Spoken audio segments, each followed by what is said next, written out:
माता दी बच्चों। और आपके हाफ ईयरली एग्ज़ाम्स निमट गए हैं। You are free from your half yearly examinations. Class 11th वाले बच्चों की बात कर रहा हूँ मैं। तो सिलेबस आपका जहाँ तक मुझे लगता है रोटेशनल मोशन आप कर चुके हैं। एनसीईआरटी के हिसाब से देखा जाए तो that is chapter 6 and in that chapter 6 you have finished the first part of that chapter, means half of the chapter you must have finished, and that is rotational motion,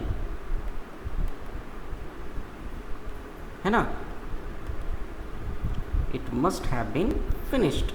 Now the second part, very important part, which is known as moment of inertia, that we have to do now. और पहली बात ये सुन लो, मैं किसी यहाँ काले पानी में नहीं बैठा हूँ, किसी जंगल में नहीं बैठा हूँ, मैं एक घर में बैठा हूँ। यहाँ पर आपको ये शोर सुनाई देगा, सब्जी वाला सब्जी भी बेचेगा, डोरबेल भी बजेगी, तो इन सब को आपको मेरे साथ टॉलरेट करना पड़ेगा। तो चलिए हम शुरू करने जा रहे हैं मोमेंट ऑफ इनर्शिया। एक बहुत important topic and interesting, this is interesting, आपके आगे कॉम्पिटिशन्स के लिए बड़ा ही ये यूज़फुल होने वाला है। तो चलिए शुरू करते हैं। लेकिन उससे पहले ऑब्वियस सी बात है, देखो हमें शुरुआत तो रोटेशनल मोशन से ही करनी पड़ेगी। तो रोटेशन का एक बहुत इंपॉर्टेंट टॉपिक है जो आपने किया था, टॉर्क, है ना? ओके, चलिए अगर हम वेरियस मोशंस की बात करें, हमारे पास कई तरह की मोशंस होती हैं, स्टार्टिंग विद रेक्टिलिनियर मोशन। अगर मैं बोलूं रेक्टिलिनियर मोशन या अगर मैं बोलूं कर्वलिनियर मोशन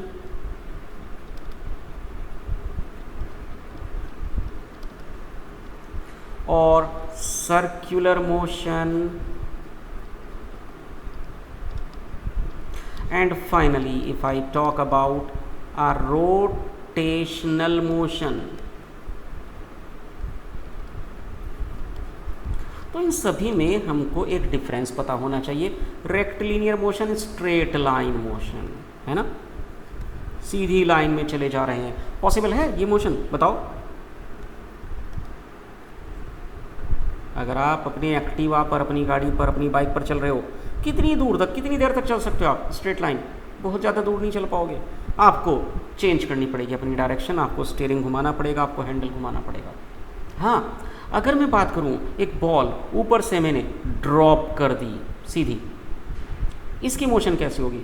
अगर हवा नहीं चल रही है बहुत तेज़, है ना, अगर वो बहुत हल्की बॉल नहीं है, हवा उसको इधर उधर नहीं कर रही है, तो आप क्या कह सकते हो? उस बॉल की मोशन स्ट्रेट लाइन में होगी। यस, दैट विल बी ना स्ट्रेट लाइन।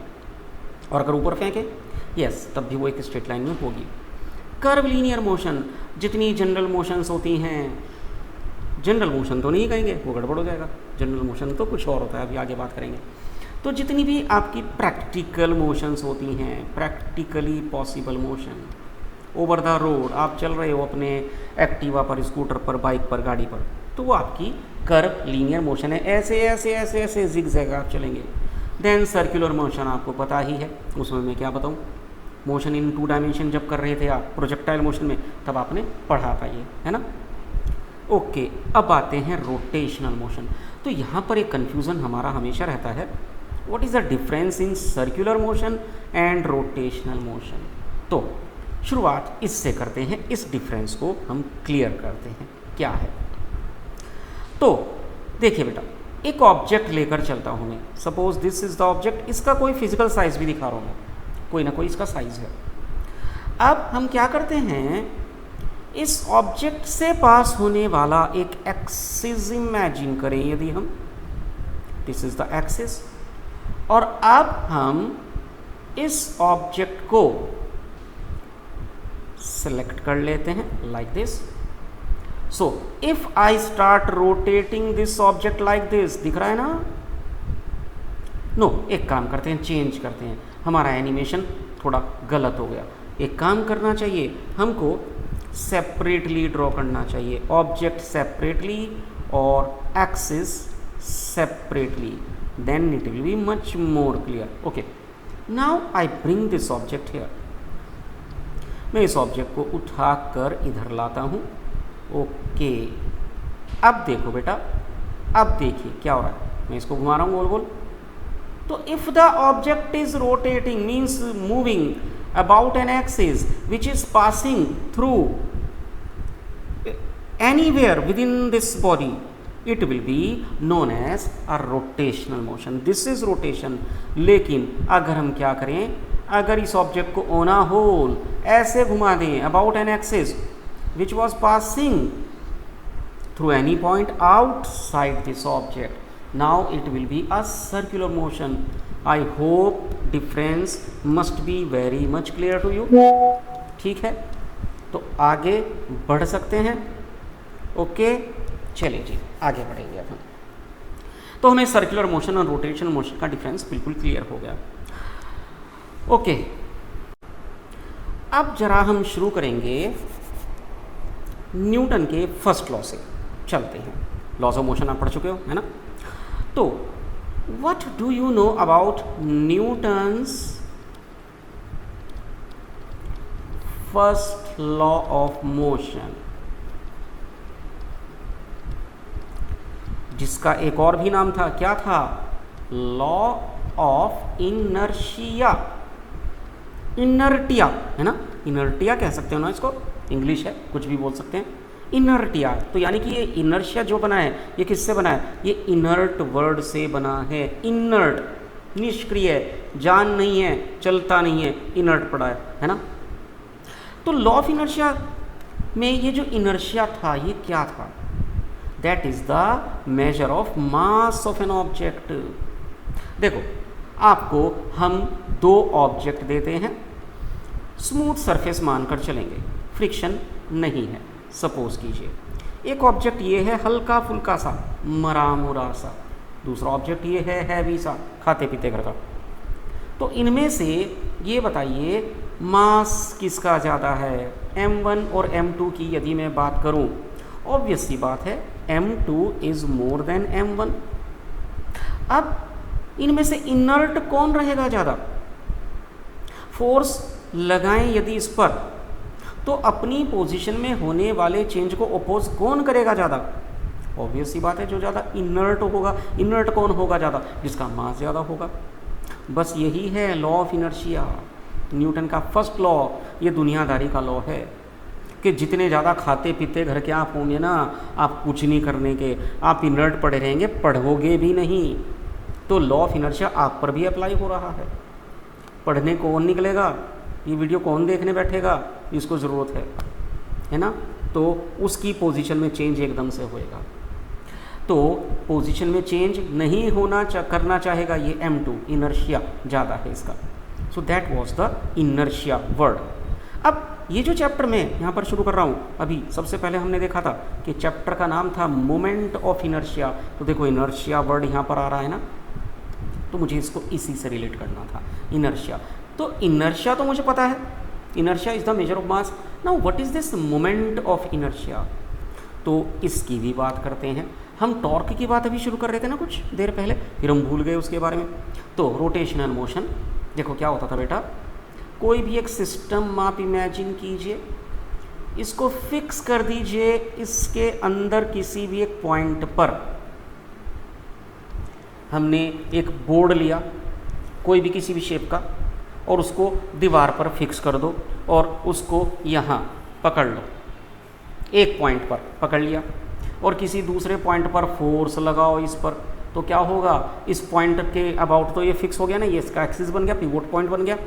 और यहाँ आपने फोर्स लगाया तो क्या होगा? It will start rotating.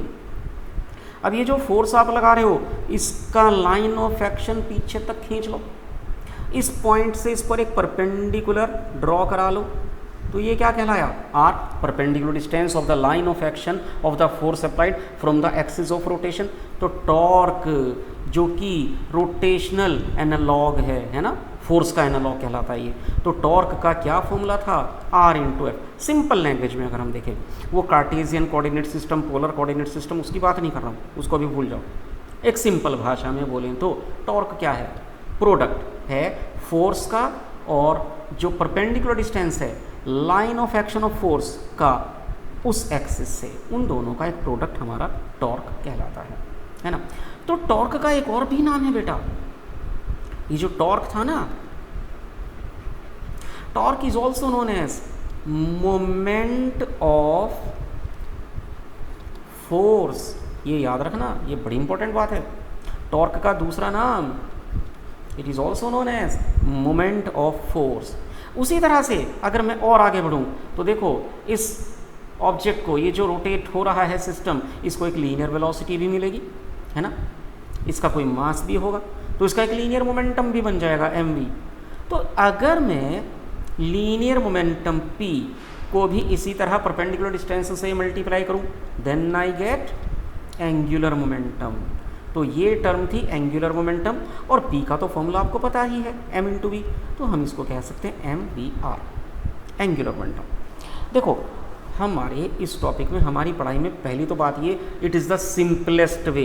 आपको बहुत सिंपल तरीके से चीज़ों को समझना है, बहुत डीप में एनसीईआरटी की लैंग्वेज में, किसी भी और बुक की टफ लैंग्वेज को नहीं समझना है। सिंपल लैंग्वेज में चीज़ों को समझें, पहले उनको आत्मसात करें, उसके बाद आपको फिर आप टिपिकल लैंग्वेज की तरफ भी चलो तो कोई दिक्कत नहीं होगी। पहले इनको यहाँ समझ लो ये क्या है। तो mvr स्केलर फॉर्म में मैं बात कर रहा हूँ, एंगुलर मोमेंटम ये होता था। तो क्या आप मुझे बता सकते हो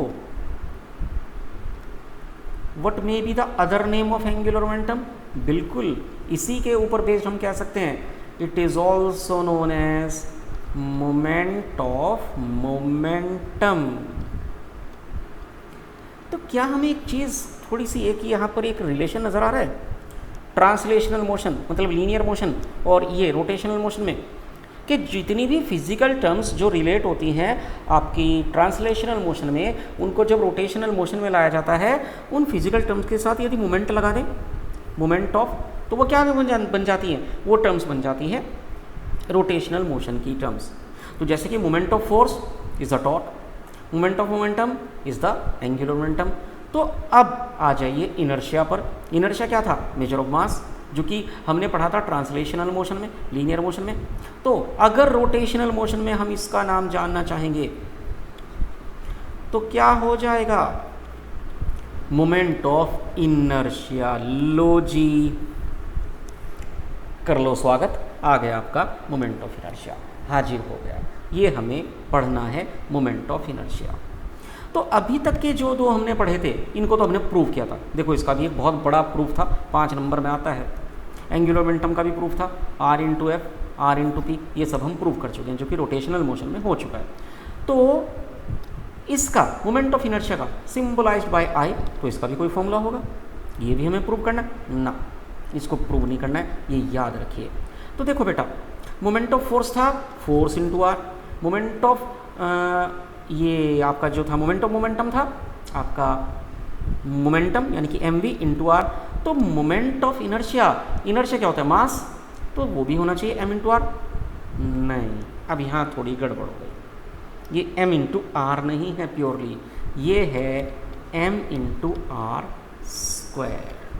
this is the formula for the moment of inertia of a single particle of the system which is rotating about an axis। तो चलिए अब हम इसको डिटेल में थोड़ा पढ़ना शुरू करते हैं।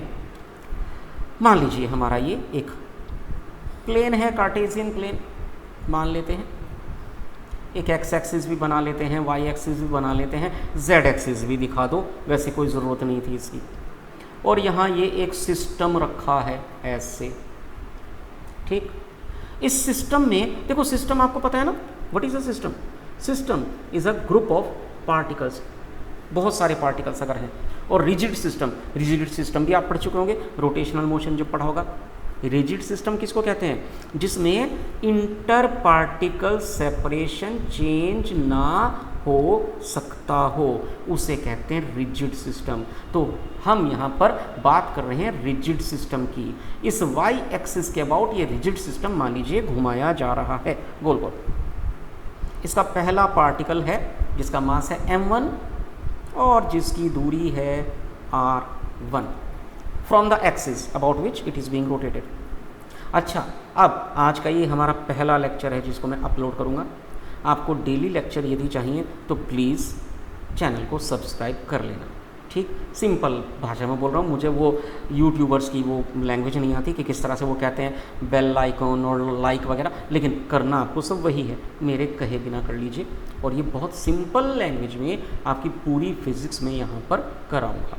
एक लेक्चर आपको डेली मिल जाएगा आपके हाफ ईयरली के आगे की फिज़िक्स के लिए। ओके बेटा, तो M1 R1 दूसरा पार्टिकल मान लीजिए M2 मास का, इसकी दूरी, इसका distance from the axis of rotation R2, और इस तरह से मान लीजिए ये N पार्टिकल्स हैं, तो nth पार्टिकल का मास Mn और उसकी दूरी Rn। ओके, तो अगर मैं बात करूं पहले पार्टिकल की, उसका मोमेंट ऑफ इनर्शिया कितना होगा, M1 R1²। हाँ, एक और बहुत इंपॉर्टेंट बात याद रखनी है, क्योंकि मास हमारा स्केलर होता है तो मोमेंट ऑफ इनर्शिया भी तो उसका एनालॉग है ना, रोटेशनल एनालॉग, तो that is also a scalar term. और अगर यूनिट की बात भी करनी है तो kilogram metre square MKS system या gram centimetre square CJ system, इसका कोई SI काउंटर पार्ट नहीं है, किसी साइंटिस्ट ने इसको कोई नाम नहीं दिया था अपने लिए। ओके, आप अगर आगे कुछ चीज़ में रिसर्च करना चाहो तो आप कर लेना, आपका नाम पड़ जाएगा, है ना। तो फिलहाल ओके जी, तो स्केलर क्वांटिटी है तो सबका मोमेंट ऑफ इनर्शिया क्या होगा, सीधा सीधा जुड़ जाएगा, कोई वेक्टर वगैरह की आपको कोई ज़रूरत नहीं पड़ने वाली है। M1 R1², दूसरे पार्टिकल का M2 R2², तीसरे का M3 R3² and so on dot dot dot Mn Rn²। ये हुआ ना टोटल मोमेंट ऑफ इनर्शिया, ठीक। लेकिन अब अगर इनको सिंप्लीफाइड फॉर्म में लिखना है तो बेटा आपने 10th में मैथ्स में पढ़ा था, एक समेशन सिंबल होता है। तो ये 1 to n जो पार्टिकल्स हैं, आप इनमें से कोई एक इंटरमीडिएट पार्टिकल उठा लो। इंटरमीडिएट, इंटर कहाँ से शुरू होता है, आई से, तो आई सबस्क्रिप्ट दे दो इंटरमीडिएट को। तो इंटरमीडिएट पार्टिकल का मास कितना है, Mi। इंटरमीडिएट पार्टिकल का डिस्टेंस मान लीजिए कितना है, एक्सिस ऑफ रोटेशन से Ri, तो Mi Ri²। इन सभी का समेशन इस तरह से कि I is varying from 1 to n and this is the standard formula for the moment of inertia of a system. Please remember it, इसको याद रखें। तो ये होता है आपका मोमेंट ऑफ इनर्शिया। ओके, अब अगर हम बात करें, हम अगर कुछ फैक्टर्स की बात करें कि मोमेंट ऑफ इनर्शिया किस किस फैक्टर पर डिपेंड करता है, तो देखो बेटा यहाँ इस फॉर्मूले को देखो, पहले तो एक हेडिंग डाल लेते हैं, बहुत इंपॉर्टेंट क्वेश्चन बनता है 2 मार्क्स में। Factors affecting the moment of inertia of a system. एक सिस्टम का मोमेंट ऑफ इनर्शिया किस किस फैक्टर पर डिपेंड करता है, इस फिगर में देखकर बताएंगे। देखो बेटा, ये आपका हो गया M1 R1² वगैरह वगैरह। सुनो, अगर मैं इस M1 की पोजीशन को चेंज कर दूं, मैं क्या करता हूं, मैंने इस M1 को यहाँ से उठाया और चलो मेरी मर्जी है, मैंने इसको यहाँ रख दिया, लो, तो बेटा इसका डिस्टेंस चेंज हो गया ना। सिस्टम वही है, सिस्टम तो पार्टिकल्स होते हैं ना। वैसे तो आप कहेंगे इंटर पार्टिकल सेपरेशन तो चेंज ही नहीं हो सकता था, आपने चेंज कैसे कर दिया, ये तो रिजिड सिस्टम नहीं रहा। ठीक है, आपकी बात मान ली, एक बार उसको रिजिड रखा, उसका मोमेंट ऑफ इनर्शिया निकाल लिया। अब मैंने सिस्टम को थोड़ा चेंज कर रहा हूँ, जब मैं उसका मोमेंट ऑफ इनर्शिया निकाल रहा हूँ ना, फिर मैं चेंज नहीं करूँगा इंटर पार्टिकल सेपरेशन, ठीक। तो मैंने इसमें कुछ चेंजेस किए, M1 इधर M2 उधर, मतलब एक्सचेंज कर दी उनकी पोजीशंस को। अब क्या कहना है आपका, क्या इंटर पार्टी क्या मोमेंट ऑफ इनर्शिया सेम रहेगा? नो, M1 M2 M3 तो सेम थे, लेकिन उनके डिस्टेंसेस चेंज हो गए ना, इट विल चेंज डेफिनेटली। तो पहला फैक्टर क्या हुआ बेटा, तो it depends on the manner, on the fashion in which the particles are distributed within the system. तो the manner in which the particles are distributed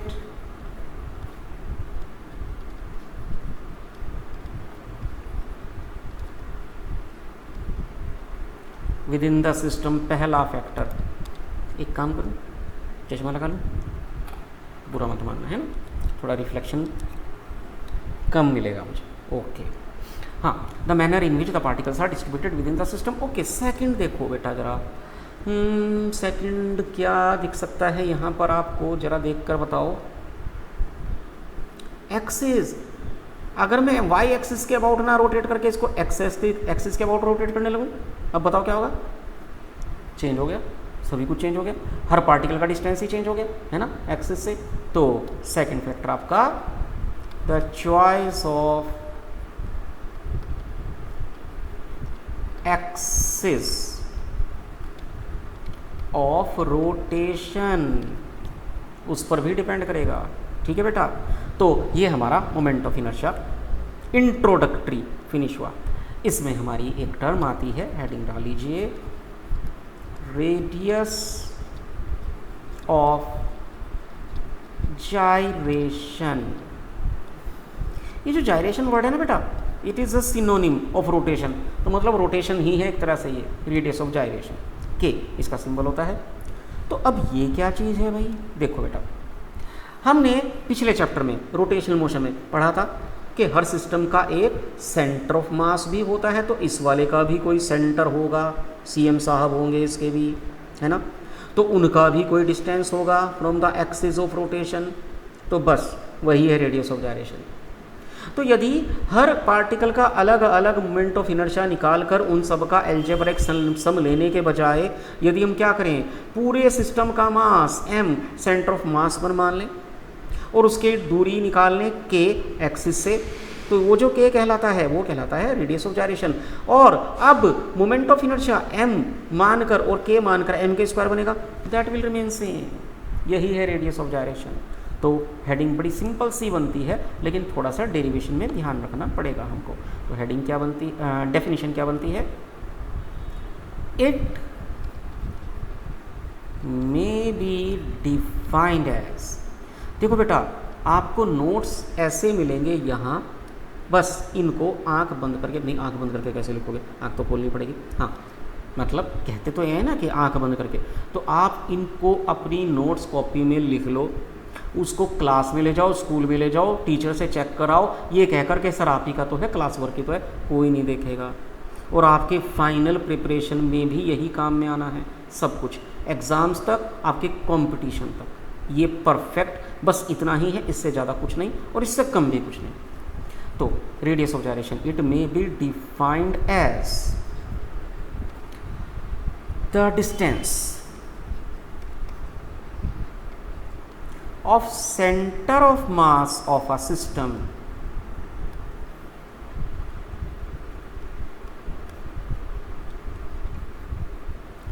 from the axis of rotation। ठीक है, तो एक बात अपने को याद रखनी है, moment of inertia of the system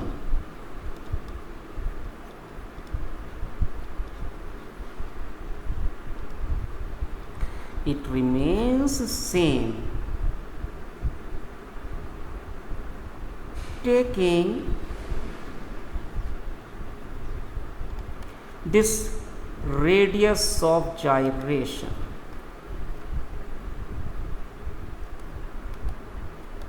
and total mass of the system।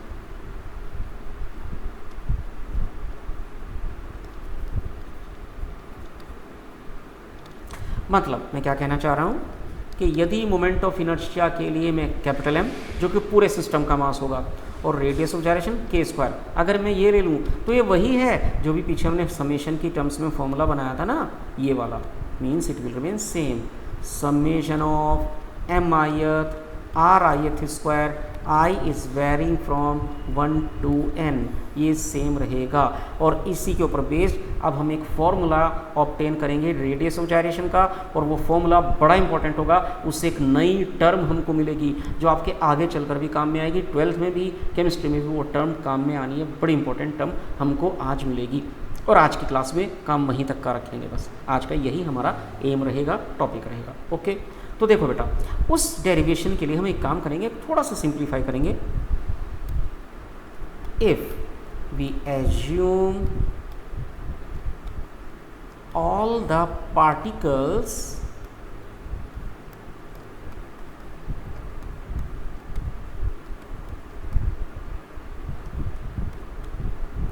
to be identical, मान लीजिए सारे पार्टिकल्स आइडेंटिकल हैं, तो क्या होगा, मतलब m1 m2 m3 up to mn ये सभी आइडेंटिकल हैं और सबका मास कितना है m each.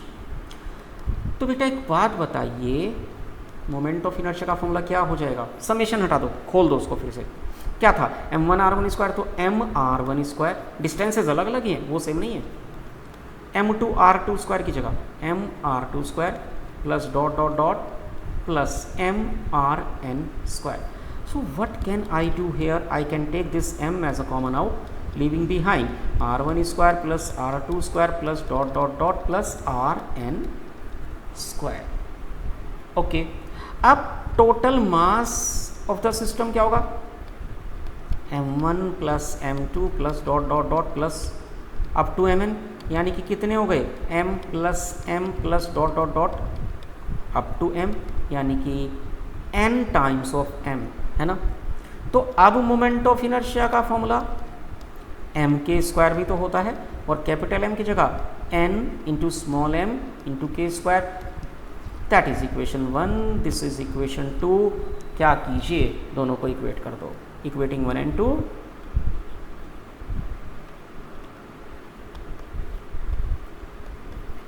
What I will get, 2 के लिए आएगा n m k square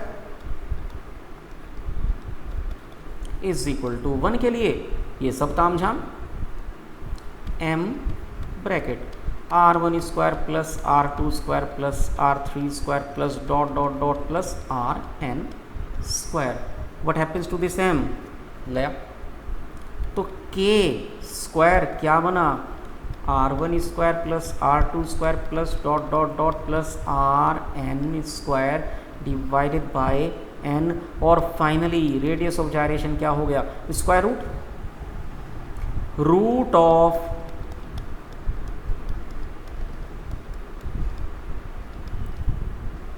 mean, एक तरह से क्या निकला, मीन निकला ना। So this is the root of mean, mean किसका है, ये स्क्वायर्स का।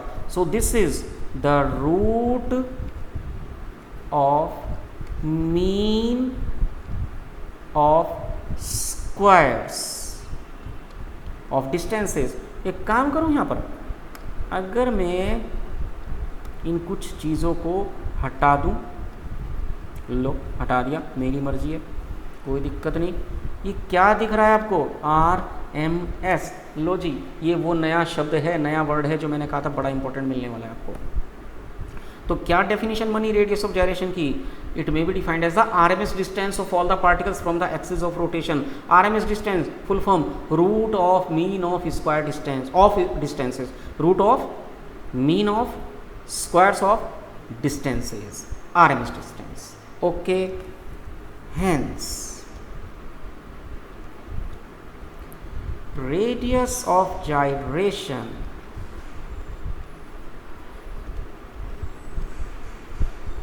of a system, rotating system obviously, may also be defined as the RMS distance, full form नहीं लिखने की जरूरत है आपको, RMS लिखना, defined as the RMS distance of all the particles of the system from